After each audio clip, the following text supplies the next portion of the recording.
បន្ទាប់ពីយើងបានតាមដាននៅព័ត៌មានជាច្រើនដែលទាក់ទងនឹងសង្គ្រាមរវាងរុស្ស៊ីនិងអ៊ុយក្រែនអ៊ីរ៉ង់ជាមួយនឹងសហរដ្ឋអាមេរិកប៉ុន្តែនៅថ្ងៃនេះគឺមានការចាប់អារម្មណ៍ថ្មីមួយយ៉ាងខ្លាំងទៅលើឆាកនយោបាយនិងសន្តិសុខអន្តរជាតិដែរប្រទេសរុស្ស៊ីនិងចិនបានចេញមុខរួមគ្នារិះគន់យ៉ាងខ្លាំងចំពោះគម្រោងប្រព័ន្ធការពារមីស៊ីលថ្មីរបស់សហរដ្ឋអាមេរិកដែលមានឈ្មោះថា Golden Dome ដែលនៅទីក្រុងមូស្កូក៏ដូចជានៅទីក្រុងប៉េកាំងបានអះអាងថាគម្រោងមួយនេះអាចបង្កនូវការគំរាមកំហែងទៅដល់តុល្យភាពយុទ្ធសាស្ត្រពិភពលោកនិងជំរុញឲ្យមានការប្រកួតប្រជែងផ្នែកអាវុធនឹងគឺកាន់តែខ្លាំងសម្រាប់ការចេញមុខរួមគ្នានៅថ្ងៃនេះរបស់ប្រទេសមហាអំណាចទាំងពីរនេះបានធ្វើឲ្យពិភពលោកនឹងមានការព្រួយបារម្ភដូចគ្នាថាភាពតានតឹងរវាងប្លុករបស់ប្រទេសមហាអំណាចកំពុងតែកើនឡើងនៅក្នុងសម័យដែលបញ្ហាសន្តិសុខអន្តរជាតិនឹងកំពុងតែមានការមិនមានភាពរឹងមាំសម្រាប់គម្រោង Golden Dome នេះត្រូវបានគេរាយការណ៍ថាជាប្រព័ន្ធការពារមីស៊ីលចំនួនថ្មីដែលប្រទេសសហរដ្ឋអាមេរិកនឹងកំពុងតែអភិវឌ្ឍដើម្បីអាចនឹងទប់ស្កាត់នូវការគំរាមកំហែងពីមីស៊ីលឆ្លងទ្វីបមីស៊ីលល្បឿនលឿនដូចជា Hypersonic និងការវាយប្រហារអំពីលំហអាកាសសម្រាប់មន្ត្រីរបស់ប្រទេសអាមេរិកវិញក៏បានបញ្ជាក់ថាគម្រោងមួយនេះមានគោលបំណងការពារសន្តិសុខជាតិនិងការពារនៅសម្ព័ន្ធមិត្តពីការគំរាមកំហែងដែលមានការកាន់តែស្មុគស្មាញនឹងបញ្ជាឲ្យមានសន្តិភាពវិញ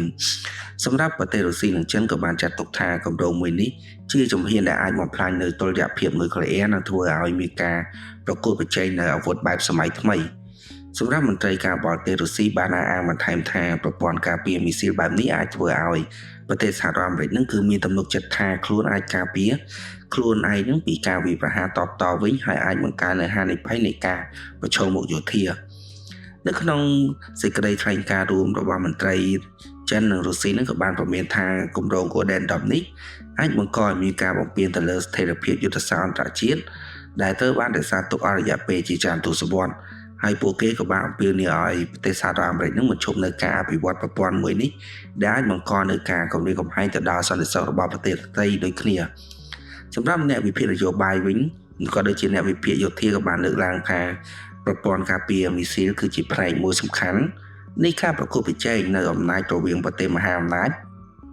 បើសិនបើប្រទេសមួយដែលអាចការពារខ្លួនពីការវាយប្រហារនៅអាវុធនុយក្លេអ៊ែរបាននោះគឺវាអាចនឹងផ្លាស់ប្ដូរនៅ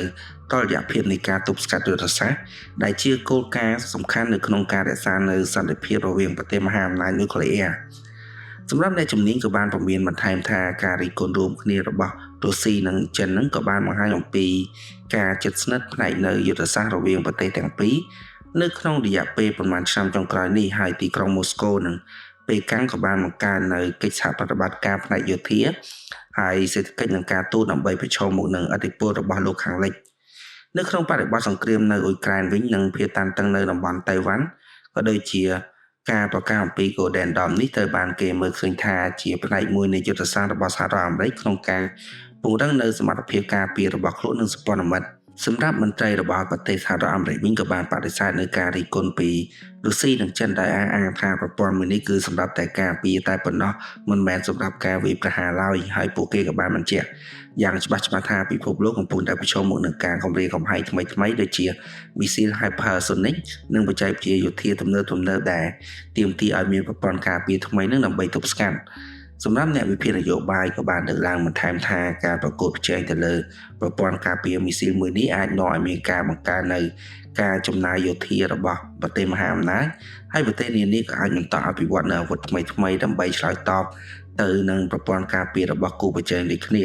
ហើយនេះក៏អាចបង្កឲ្យមានការប្រកួតប្រជែងនៅអាវុធសម័យថ្មីហ្នឹងដែលស្រដៀងនឹងសង្គ្រាមត្រជាក់ដូចគ្នាសម្រាប់សហគមន៍អន្តរជាតិក៏បាននៅបញ្ជាក់ហើយក៏បាននិយាយអំពីការកើនឡើងនៃភាពតានតឹងរវាងប្រទេសមហាអំណាចនេះគឺអាចបង្កឲ្យមានការព្រួយបារម្ភអំពីស្ថិរភាពរបស់ពិភពលោកនិងអង្គការអន្តរជាតិក៏ដូចជាអ្នកជំនាញផ្នែកសន្តិសុខជាច្រើនក៏បានអំពាវនាវឲ្យមានការសន្ទនានិងការគ្រប់គ្រងនៅអាវុធដើម្បីបញ្ជានៅការប្រឈមមុខដែលអាចបង្កនៅវិបត្តិដ៏ធ្ងន់ធ្ងរជាងមុនហើយអ្នកជំនាញផ្នែកការទូតក៏បានប្រមានដូចគ្នាថាបើសិនបើគ្មានកិច្ចព្រមព្រៀងថ្មី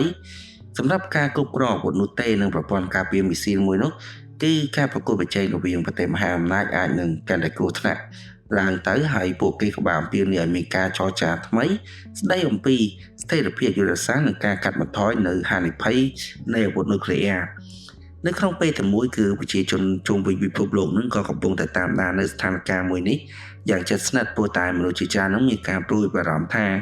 ការប្រកួតប្រជែងយោធារវាងប្រទេសមហាអំណាចគឺអាចប៉ះពាល់ទៅដល់សន្តិសុខសេដ្ឋកិច្ចនិងស្ថិរភាពពិភពលោកទាំងមូលដែលវាអាចនឹងបង្កឲ្យមានសង្គ្រាមធំជាងសង្គ្រាមដែលកំពុងតែមាននៅពេលឥឡូវនេះ